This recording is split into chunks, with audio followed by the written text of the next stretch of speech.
और हुकूमत की कोशिश होती है कि हालात को साजगार करें, माहौल ऐसा बनाएं जिसमें सियासी इस्तेहकाम भी हो, फिर मुआशी इस्तेहकाम हो और अवाम की फलाह बहबूद के जिसके लिए अवाम अपने नुमाइंदे चुनती है, तो वो उसका हल कर सके। लेकिन यहाँ एक अजीब हिसाब है कि जब फ़ौज ने कहा कि हम ए पोलिटिकल हैं, अब आपकी सियासतदानों की ज़्यादा जिम्मेदारी है, मेच्योरिटी दिखाएं, कैपेसिटी दिखाएं कि हम बैठ के मसाइल हल कर सकते हैं, वो भी नहीं कर रहे।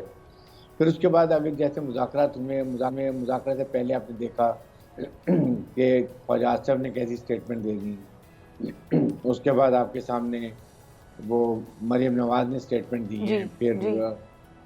फिर उसके बाद आई थिंक एक दो और मिनिस्टर ने काफ़ी ज़्यादा स्टेटमेंट, जावेद जावेद लतीफ़ साहब लतीफ़ ने ने भी बहुत दे दिया है, स्टेटमेंट बहुत से ऐसे, हाँ बिल्कुल ठीक है। दी। तो जिससे माहौल ठीक होने का और ख़राब कर दिया। इसका मतलब ये था कि हुकूमत मुज़ाकरात नहीं चाहती, वो सिर्फ सुप्रीम कोर्ट ने जो एक सजेशन दी थी उसको वो जस्ट फॉर्मेलिटी के तौर पे पूरा कर रहे अच्छा थे। ब्रिगेडियर साहब, अब ये बात की देखने की है। ठीक, ब्रिगेडियर साहब सर ये बताएं कि आपको लगता है कि हुकूमत की जो इंतखाबात को डिले करने के पीछे मंतक नज़र आती है वो ये है कि शायद जितना इलेक्शन डिले होगा उतना ज़्यादा पीटीआई की मकबूलियत में कमी होगी और हम ज़रा कुछ इकनॉमिकली बेहतर हो जाएंगे, कोई फेस सेविंग मिल जाएगी आवाम के पास जाने के लिए। इस मंतक से आप एग्री करते हैं कि वाकई में ऐसा हो सकता है? देखें, बेसिक असल वजह ये है कि आप मुझे बताएं कि आप भी यहाँ पर हैं, मैं भी यहाँ पर हूँ, पीडीएम की कोई परफॉर्मेंस नहीं। आपको इलेक्शन में जाने के लिए आपके पास कोई रीज़न होने चाहिए। आपको वोट मांगने के लिए आप बताएं कि देखें, हमने डीजल पेट्रोल इतना कम कर दिया, हमने बिजली गैस कम कर दी है, हमने डॉलर कम कर दी है, हमने अवाम को रिलीफ दे दी है, हमने इन्फ्लेशन कम कर दी है।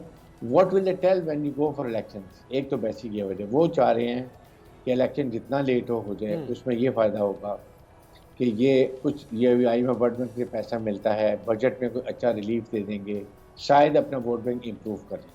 This is the reason they want कि जितना डिले हो जाए। बल्कि मेरे ख्याल में वो बेसिकली अक्टूबर में भी इलेक्शन नहीं चाहते, वो अगले साल इलेक्शन चाहते हैं, हाँ।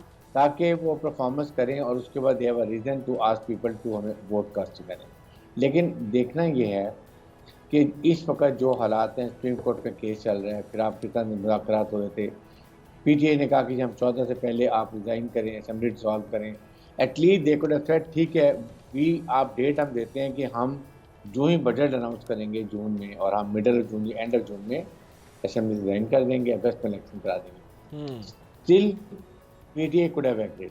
लेकिन अगर ये भी नहीं वो कर रहे हैं तो इसका मतलब कि दे डोंट वांट इलेक्शन। और मेरे ख्याल में सितंबर का वेट कर रहे हैं, जब नए चीफ जस्टिस ऑफ पाकिस्तान आएंगे, प्रेसिडेंट भी रिटायर हो जाएंगे, तो शायद उस वक्त चाहते हैं कि कोई रीज़न बना के इसको और आगे ले जाएंगे। That look to be their strategy. But second option ये हो सकती है कि दे वांट के हालात इतने ज़्यादा ख़राब कर दें, इस पिच जैसे असम्बली में तकरीरें की गई हैं, इसका मतलब है कि देख चाहते हैं कि वो इतने हालात ख़राब हो जाएं, इतने हाई पिच पे ले जाएं कि समबडी इंटरफेयर और ये सियासी शहीद और विक्टिम कार्ड के तौर पे कहीं भी देखें हमें हटा दिया, मुझे इलेक्शन कराना था, एक दो साल के बाद इलेक्शन हो, ये शायद रीऑर्गेनाइज करके रीकूप करके दोबारा आएँ और उसके बाद कोशिश करेंगे इलेक्शन हम जीत सकें। लेकिन ये एक लिमिट तक, मैं बार बार कह रहा हूँ, ये एक हद तक है। जब नेशनल सिक्योरिटी या पाकिस्तान की स्टेबिलिटी को सीरियस थ्रेट आएगा, then army will interfere to an extent कि या तो इनको ठीक है कि फोर्स करेंगे या बैठे करें और उसके बाद इलेक्शन करवाएं, और एल्स दे विल कम, जो मजबूरन जब भी करेंगे वो कहेंगे ठीक है जी हम 3 महीने में अब उसी तरीके से इलेक्शन करवा देते हैं, केयर टेकर को ले आते हैं। तो ये चीज़ें देखने की, लेकिन अवाम इस वक्त सियासतदानों की जिम्मेदारी है कि अवाम को बताएं कि हम फ़ौज की बैसाखियों के बगैर हम अपने फैसले कर सकते हैं, हम अपने मसाइल हल कर सकते हैं। हम पूरे साल का आपको रोड मैप दे रहे हैं कि अगली 3 महीने में बजट कब अनाउंस होगा, असेंबली डिसॉल्व कब होंगी, नए इलेक्शन कब होंगे, नई हुकूमत कब बनेगी, ताकि तमाम अब ये अफवाह खत्म होना चाहिए। ये बड़ा खतरनाक है। ना आपको आई में वर्ल्ड बैंक पैसा दे रहा है, बट सर अभी आपने बिल्कुल बातें ठीक कही हैं जो ये सिचुएशन है, लेकिन आपको लगता है कि फिलहाल जो हमें सिचुएशन नजर आ रही है that is about make and break, make and break वाले सिचुएशन है। अगर इलेक्शंस हो भी जाते हैं, जो आपने कहा है कि इन पर गुफ्तगू की जाए, इन पर बात की जाए कोई अफाम तफहीम से, ताकि हमारी इकॉनमी भी बेहतर हो, इलेक्शंस भी हों।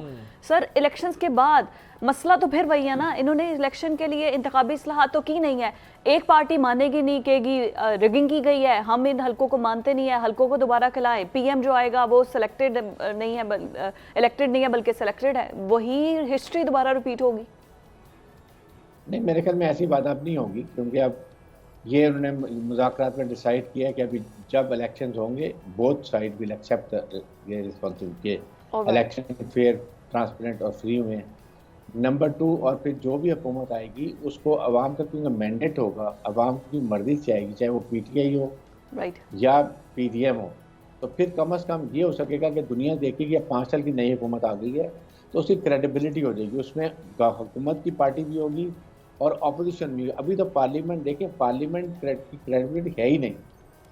जिस जमहूरी मुल्क में पार्लियामेंट में अपोजिशन ना हो, तो वो तो सियासी पार्टी का आप उसको कह ही नहीं सकते क्रेडिबिलिटी उस पार्टी की। हाँ। इसलिए IMF वर्ल्ड बैंक रिलेक्टेंट है, कह रहा है कि पहले फैसले करें, हुकूमत बनाएं, फिर हम उनको पैसा दें। तो ये बड़ी एक डिफ़िकल्ट सिचुएशन हुई है।